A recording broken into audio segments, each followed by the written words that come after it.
Día de hoy, y como ustedes saben, estamos pasando por un momento de mucha tristeza. Nos enteramos luego de terminar nuestro programa del día de ayer del fallecimiento del queridísimo Roosevelt Comarasamy, uno de los fundadores, de los creadores de este programa, y ustedes se imaginarán el estado de shock, de impresión que nos ha provocado este anuncio, conocer esta información, y todos pues estamos aquí compungidos tratando de sobrellevar nuestra cotidianidad, pero ustedes saben que es muy fuerte cuando una gente tan cercana a todos nosotros, es como un familiar para nosotros, un hermano. Conocimos esta infausta información en el día de ayer.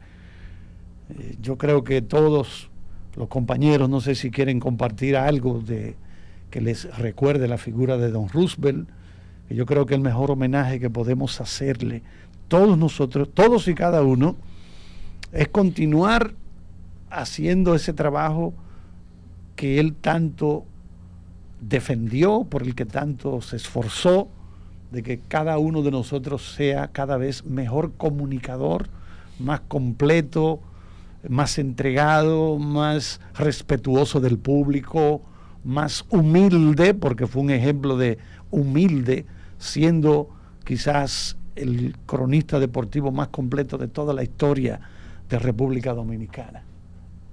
Dígame, don Odalí Santiago, así mismo, ¿cómo usted se siente? Carlos, tú sabes que estuvimos en la funeraria hace un rato y le decíamos a Roosevelt, su hijo, que misión cumplida. Yo creo que tu papá, aunque murió joven, 74 años, en esta época 74 años es todavía una edad donde todavía se pueden hacer muchas cosas. Muy ¿verdad? productiva. Muy sí. productiva, y en el caso de él, su mente que estaba lúcida todavía. Le decía a tu padre, se puede decir que misión cumplida. Un ejemplo que tú vas a tener unos zapatos bien grandes que llenar, un ejemplo a seguir para todos nosotros. Yo conocí a Roosevelt a principios de la década de los 80, lo conocía por televisión y tuve la oportunidad de compartir mucho con él durante años, primero a través del Mundo Deportivo Marlboro, donde él era uno de los principales talentos, y allí aprendí muchísimo de él. Yo siempre he dicho que en Estados Unidos uno habla de Bob Costas como el gran comentarista, uno de los mejores comentaristas de todos los tiempos. Roosevelt Comarasamy era nuestro Bob Costas, porque no solamente eran conocimientos de la materia, del deporte, sino en la forma en que él lo narraba y la preocupación que él siempre tenía para que las cosas se hicieran de la manera correcta. Llegaba siempre temprano. Una de las cosas que lo caracterizaba siempre era llegar temprano, prepararse para el trabajo, cuestión de que aunque se cometieran errores, pero tratar de minimizar los errores. Y como tú dices, esa humildad de Roosevelt, que a sabiendas, ¿verdad?, que era muy querido por todo el mundo, su tasa de rechazo era muy mínima. Llegué a conocer muy poca gente que dijera algo malo de Roosevelt Comarasamy. A pesar de eso, siempre era una persona humilde, y lo mejor de todo era que siempre estaba en la disposición de enseñar, pero de enseñar no narigoneando, no enrostrándole al otro lo bruto que tú eres y lo intelectual que yo soy, sino de una manera que uno sentía de que, wow, esta persona se preocupa por el crecimiento de uno. De verdad que, como dice Carlitos, nosotros hemos perdido un hermano con quien compartimos muchísimos años, fundador de La Voz del Fanático, Mundo Deportivo Marlboro, transmisiones internacionales. Recuerdo una vez que hicimos una transmisión de la Serie Mundial desde San Francisco, conjuntamente con su hermano Mario Emilio Guerrero, que falleció hace 4 meses, y me decía uno de los vicepresidentes que estaba a cargo de la transmisión, él decía, wow, este tipo habla con propiedad, habla con claridad y con unos detalles que es espectacular. Es de las mejores cosas que yo he podido oír en las ventanas que se hacen aquí en la Serie Mundial. Roosevelt Comarasamy va a hacer falta en la crónica deportiva y en todo lo que es la comunicación en República Dominicana. Yo creo que si hay un cronista, un periodista deportivo nuestro con tope internacional, en cualquier sitio que tú soltaras a Roosevelt, se iba a imponer. Bueno, de hecho lo tenía porque estaba también duró mucho como director de prensa de la FIBB. De la FIBB, que es una de las instituciones más exigentes correcto. que hay en el mundo de entidades deportivas, y estuvo a cargo de toda la comunicación en español para la FIBB y también de la Norseca, que es una de las divisiones de la FIBB. En mi caso, pues, volver a lo que decía Odalis, o sea, yo de anoche para acá, todas las redes sociales que uno ha podido leer con relación a la noticia, pues, enfocado al tema de la profesionalidad de don Roosevelt, pero en mi caso yo voy a volver al don de gente, porque fue el primer roce que yo tuve con don Roosevelt, que fue allá en Universal, y que recuerdo perfectamente cuando Dalí me dijo siéntate ahí, y fue en el medio de Carlitos y don Roosevelt, y muy lejos de lo que yo tenía en mente, de que yo iba a salir de ahí apabullado, sino que don Roosevelt me allanó el camino de una manera, para mi primera experiencia en un programa como este, que yo, o sea, cuando terminé salí y estaba hasta nervioso allá en el lobby de Universal, y entonces se da la casualidad de que el propio Roosevelt es que sale al lobby y me dice, no deje de venir, sigue viniendo, y ese primer roce me hizo inmediatamente dar cuenta de que probablemente la mejor cualidad que él tenía, aparte de lo gran profesional que era esa cualidad del don de gente. Sí, don Roosevelt era catedrático en la UCE, la Universidad Central del Este, San Pedro de abogado. A muchos compañeros cronistas pasaron por las aulas. El profesor Rolando Guante, donde él Marco Sánchez, enseñaba. Osvaldo Rodríguez Osvaldo, exactamente. Pero ustedes saben que el aula más grande es la de los medios electrónicos, porque tú estás enseñándole a un pueblo, o sea, tú estás enseñándole a cientos y cientos de miles de personas que son estos medios de comunicación. Entonces Roosevelt tenía ese don de explicar las cosas, y cuando alguno de nosotros cometía algún error, aún él no estuviera incluido en esa transmisión de unos Juegos Panamericanos, unos Juegos Olímpicos, él estaba monitoreándonos a todos en su casa, sí, y nos escribía de inmediato.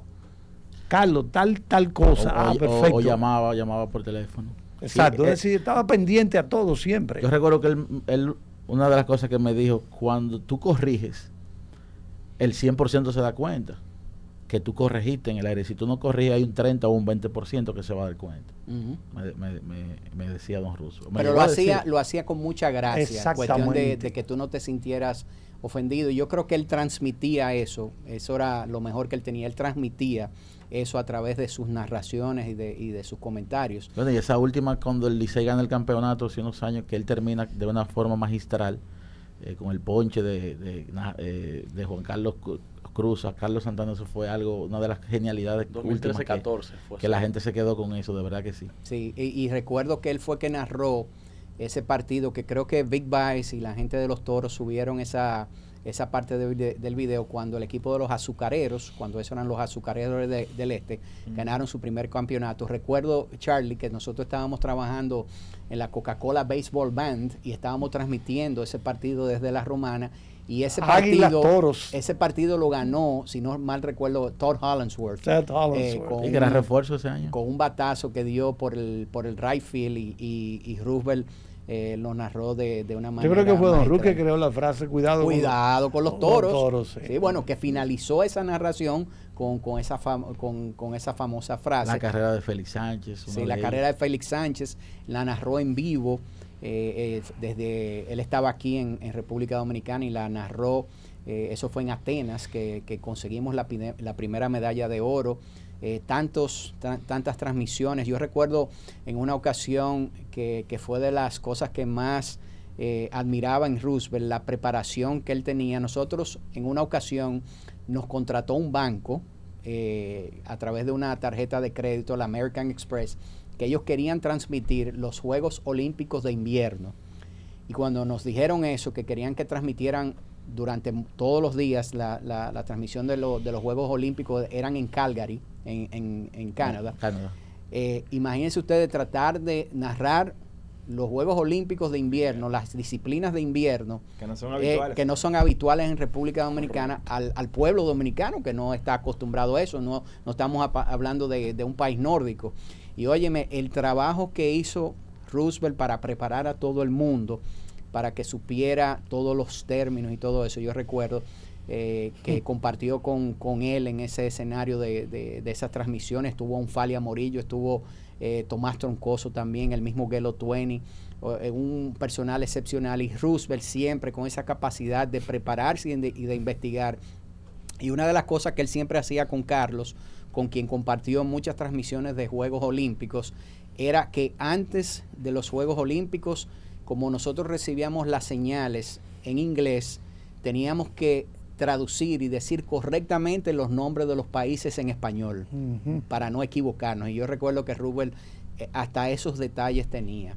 Él siempre buscaba tener la perfección en todas las cosas que y una que frase hacía. icónica en sus narraciones con el Licey y en todas las narraciones de béisbol: ya estamos en el camino, que mucha gente la recordó en el día de ayer, Así mismo. cada vez que comenzaba un juego de pelota. Sí. Bueno, y yo diría que una parte que no se suele resaltar de ese legado de Roosevelt es que él fue jugador, incluso selección nacional. No, se retiró parte del quinteto de los Juegos Centroamericanos. Se retiró encestando 34 puntos. Exactamente, y él también es quien funda básicamente la escuela de baloncesto del Club Naco. Incluso es el organizador del primer torneo mini básquet que se celebró aquí en la República Dominicana a nivel nacional. De manera que lo de Roosevelt va más allá de lo que él hizo dentro del periodismo, que tal como ustedes lo han descrito, sin lugar a dudas firmó un legado que lo catapulta como el mejor dentro de su materia. Y fue parte del descubrimiento de dos talentos en la Romana, que en esos momentos le decían los grillos.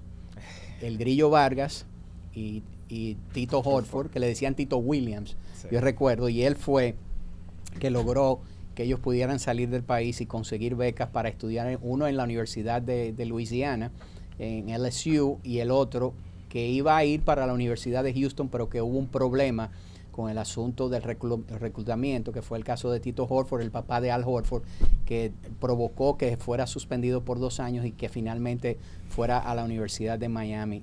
Definitivamente un gran legado nos deja a todos Roosevelt Comarazami.